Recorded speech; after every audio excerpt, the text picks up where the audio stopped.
하나님께서 오늘 우리에게 주시는 말씀은 창세기 25장입니다. 하나님께서 오늘 우리에게 주시는 말씀은 창세기 25장 1절부터 34절까지의 말씀입니다. 모두 찾으셨으면 창세기 25장 1절부터 34절까지의 말씀 다 같이 합독하시겠습니다. 아브라함이 후천을 맞이하였으니 그의 이름은 구두라라. 그가 시므람과 욕산과 무당과 미디안과 이스박과 수아를 낳고 욕산은 스바와 드단을 낳았으며 드단의 자손은 아수르 족속과 르두시 족속과 루엄미 족속이며 미디안의 아들은 에바와 에벨과 한옥과 아비다와 엘디안이 다 구두라의 자손이었더라. 아브라함이 이삭에게 자기의 모든 소유를 주었고 자기 서자들에게도 재산을 주어 자기 생전에 그들로 하여금 자기 아들 이삭을 떠나 동방 곧 동쪽 땅으로 가게 하였더라. 아브라함의 향년이 175세라. 그의 나이가 높고 늙어서 기운이 다하여 죽어 자기 열조에게로 돌아가매 그의 아들들인 이삭과 이스마엘이 그를 마므레 앞 헷족 속 소알의 아들 에브론의 밭에 있는 막벨라 굴에 장사하였으니 이것은 아브라함이 헷족 속에게서 산 밭이라. 아브라함과 그의 아내 사라가 거기에 장사되니라. 아브라함이 죽은 후에 하나님이 그의 아들 이삭에게 복을 주셨고 이삭은 부엘 라헤로이 근처에 거주하였더라. 사라의 여종 애굽인 하갈이 아브라함에게 낳은 아들 이스마엘 족보는 이러하고 이스마엘의 아들들의 이름은 그 이름과 그 세대대로 이와 같으니라. 이스마엘의 장자는 느바요시요 그 다음은 게달과 압부엘과 밉삼과 미스마와 두마와 마사와 하닥과 데마와 여둘과 나비스와 게드마니 이들은 이스마엘의 아들들이요 그 총과 부락대로 된 이름이며 그 족속대로는 12 지도자들이었더라. 이스마엘은 향년이 137세 기운이 다하여 죽어 자기 백성에게 돌아갔고 그 자손들은 하윌라에서부터 아수르로 통하는 애굽 앞 술까지 이르러 그 모든 형제의 맞은편에 거주하였더라. 아브라함의 아들 이삭의 족보는 이러하니라. 아브라함이 이삭을 낳았고 이삭은 40세에 리브가를 맞이하여 아내를 삼았으니 리브가는 밧단 아람의 아람 족속 중 부두엘의 딸이요 아람 족속 중 라반의 누이였더라. 이삭이 그의 아내가 임신하지 못하므로 그를 위하여 여호와께 간구하매 여호와께서 그의 간구를 들으셨으므로 그의 아내 리브가가 임신하였더니 그 아들들이 그의 태 속에서 서로 싸우는지라. 그가 이르되 이럴 경우에는 내가 어찌할꼬 하고 가서 여호와께 묻자온대 여호와께서 그에게 이르시되 두 국민이 내 태중에 있구나. 두 국민이 내 복중에서부터 나누이리라. 이 족속이 저 족속보다 강하겠고 큰 자가 어린 자를 섬기리라 하셨더라.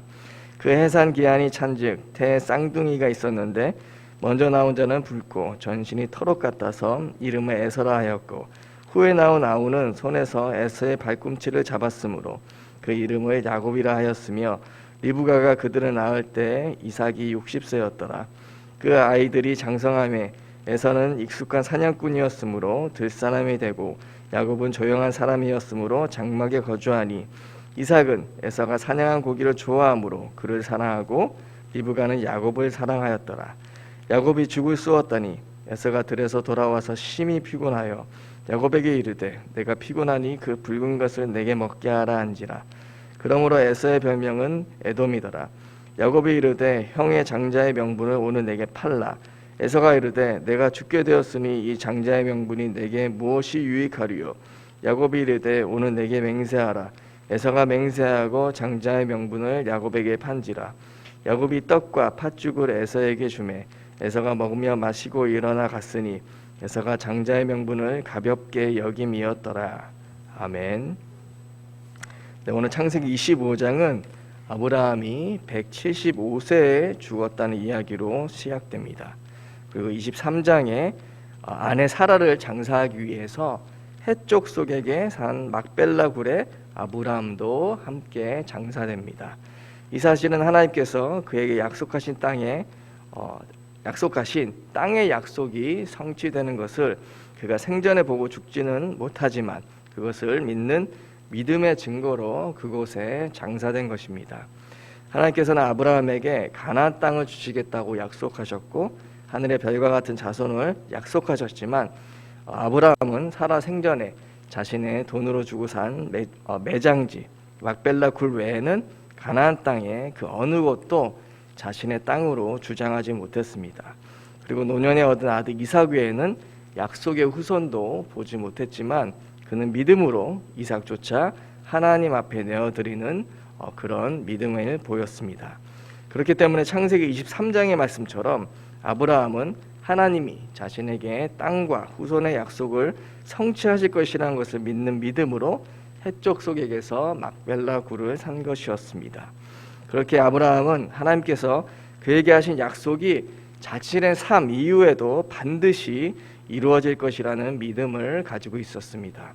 그렇게 히브리서 11장에 믿음은 바라는 것들의 실상이요 보이지 않는 것들의 증거니 선진들이 이로써 증거를 얻었느니라는 말씀이 이후에 나오는 사람 중 아브라함도 이 믿음의 선진으로 포함된 이유가 여기에 있는 것입니다.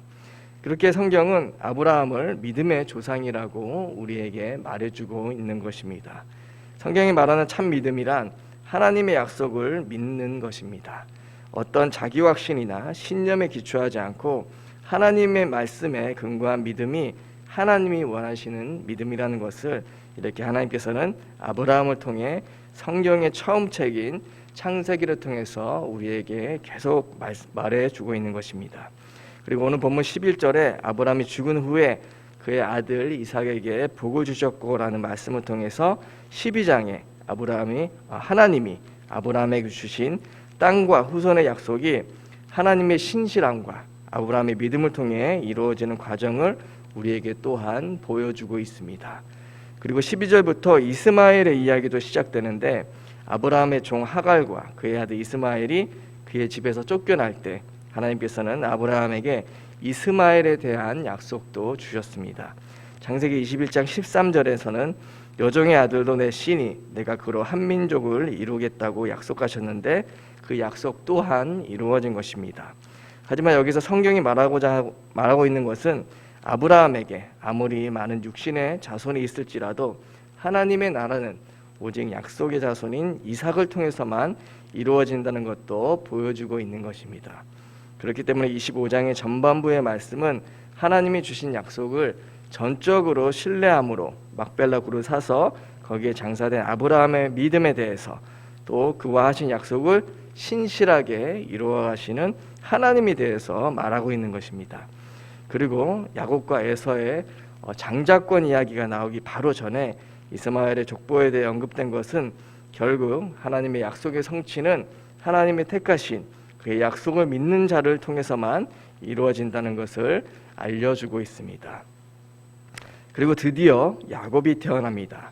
유대인들은 하나님의 대표적인 언약을 이야기할 때 아브라함과 이삭과 야곱과 맺으신 하나님의 약속에 대해서 언급합니다.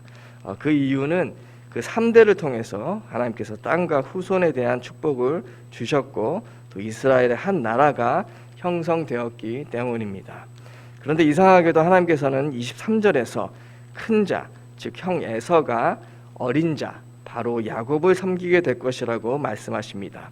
그리고 이 말씀은 에서가 팥죽 한 그릇에 장자의 명분을 야곱에게 파는 데서 이루어집니다.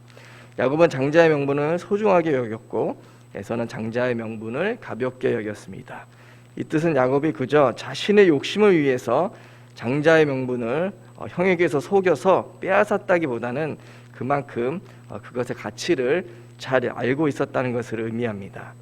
야곱의 어머니 리브가는 야곱의 할아버지 아브라함 때부터 하나님이 그 가문해 주신 약속이 어떻게 이루어졌는지, 어떻게 그 약속이 이루어져서 이삭까지 내려왔고 또 아버지 이삭이 어떤 축복을 받았는지 야곱에게 어렸을 적부터 말해주었을 것입니다. 사냥을 좋아하는 에서와는 다르게 집안일을 좋아했던 야곱은 그를 사랑하는 어머니 리브가와 함께하면서 그 이야기를 어렸을 때부터 들었을 것이고 그만큼 하나님이 그의 가문과 맺은 언약에 관심이 많았을 것입니다. 그렇게 야곱은 장자의 명분을 에서와 같이 가볍게 여기지 않고 비록 잘못된 방법이지만 장자의 명분을 에서를 속여서 빼앗은 것입니다. 비록 야곱이 자신의 꾀를 부려서 받은 장자권이지만 오늘 본문장이 말하고 있는 것은 육신의 장자권은 에서에게 있을지라도 하나님 나라의 장자권은 약속의 자녀로 선택된 야곱에게 주어졌다는 것을 말하고 있는 것입니다. 이렇게 하나님의 나라는 인간의 열심이나 노력으로 이루어지는 것이 아니라 오직 하나님의 약속을 믿고 그 약속을 따르는 자를 통해서 이 땅에 이루어진다는 것을 말해주고 있습니다. 그러나 동시에 하나님 나라의 그 약속을 믿는 인간의 순종을 통해서 이루어진다는 것도 우리에게 동시에 알려주고 있습니다. 이제 이 다음 장부터 시작되는 야곱의 생애는 하나님의 약속을 믿었지만 자신의 생각과 판단과 기준대로 자신의 욕심을 채우기 위해서 그것을 사용하려다가 야곱은 험악한 삶을 살아가게 됩니다. 하나님의 약속과 그 약속에 대한 인간의 믿음, 이 두 가지를 통해서 하나님 나라가 이 땅에 임하게 되지만 그 과정은 전적으로 하나님께서 이루어 가신다는 것입니다. 그 약속이 이루어지는 것을 믿는 믿음 가운데 온전히 행할 것이냐, 아니면 그 약속을 믿지만 내가 나의 방법대로 그것을 이룰 것이냐에 대한 차이를 성경은 야곱의 삶을 통해서 보여주고 있는 것입니다. 출애굽한 이스라엘 1세들은 매일같이 하나님이 그들을 보호하시기 위해서 주신 구름 기둥과 불 기둥을 보았고 매일같이 만나를 먹었고 고기가 먹고 싶다고 하면 하나님께서 메추라기를 보내주셔서 배부르게 고기도 먹었습니다. 하지만 그들은 하나님을 믿지 않고 오히려 원망했습니다. 자신을 광야로 내보낸 하나님을 원망하고 나중에는 하늘에서 내려오는 만나를 이 하찮은 것을 더 이상 못 먹겠다고까지 하면서 하나님을 원망하고 모세를 죽이려까지 했습니다. 하나님께서는 그들의 광야 생활이 시작된 지 얼마 되지 않아서 약속의 땅 가나안 땅으로 그들을 입성시키려고 하셨지만 그들은 불신앙하여 들어가지 못하고 결국 이스라엘 1세는 광야에서 죽고 이스라엘 2세대만 가나안 땅으로 들어갔습니다. 이렇게 하나님께서는 무조건적으로 그의 언약 백성을 선택하시고 은혜를 주셔서 그가 주신 약속을 모두 받아 누리도록 그의 언약의 백성을 이끄시지만 그 하나님의 주권에 신뢰하지 못하고 자신의 육신의 정욕을 취하기 위해서 그것을 이용하려 할 때는 그 축복을 누리지 못하도록 하십니다. 이렇게 아브라함의 죽음과 함께 야곱의 탄생 그리고 장자권을 빼앗는 일이 한 집안에 함께 나온 것은 한 장 안에 함께 나온 것은 아브라함은 비록 처음에는 연약한 믿음을 가졌지만 하나님이 그를 통해 주신 약속을 이루시는 것을 보고 성숙한 믿음으로 자라가 온전히 하나님만을 신뢰했다는 것입니다. 그러나 야곱은 그 약속을 받아 누릴 언약 백성으로 태어나기 전에 미리 선택받았음에도 불구하고 그것을 믿지 못하고 자신의 방법과 힘과 노력으로 이루려고 했다는 것입니다. 우리가 읽은 아브라함의 일생과 이제 읽게 될 야곱의 삶의 여정을 보면 정반대로 보여집니다. 하지만 하나님께서는 이 둘을 통해서도 동일하게 그분의 뜻을 이루시고 그들에게 주신 약속을 성취하셨습니다. 차이가 있다면 야곱은 자신이 인본주의를 쓰고 불신앙한 만큼 그 과정이 험악했다는 사실입니다. 성경은 이 둘의 인생을 통해서 우리에게 하나님의 선택된 자녀로 우리가 부름받았다면 그 은혜에 감사하며 어떤 상황에서든지 아버지 되신 하나님 믿고 나아가라고 우리에게 말해주고 있는 것입니다. 우리에게는 오늘도 생명과 복 그리고 사망과 화해 두 가지 길이 우리 앞에 놓여져 있습니다. 그들 중에 생명과 복을 선택하고 은혜 가운데 하나님께 주신 말씀을 우리 현장에서 이루어 가시는 것을 보며 갈 것인가, 아니면 우리의 힘으로 우리의 삶의 현장을 살아가다가 어려움 가운데 처할 것인가는 바로 우리의 선택입니다. 오늘도 아브라함이 자신의 죽음을 통해 증거한 그의 믿음을 본받아 야곱과 같지 않고 하나님의 주권을 온전히 신뢰하며 살아가는 모든 재광부평교회 성도님들 되시기를 간절히 소원드립니다. 기도하겠습니다. 하나님 아버지 감사합니다. 오늘 아브라함의 죽음과 야곱의 탄생을 보면서 우리는 아브라함은 끝까지 하나님이 주신 약속을 신뢰한 것을 보았습니다. 그리고 이제 야곱은 태어나기 전부터 하나님께서 그를 언약 백성으로 삼으셨지만 그것을 믿지 못하고 자신을 깨려부려서 에사에게 장자권을 뺏은 것도 보았습니다.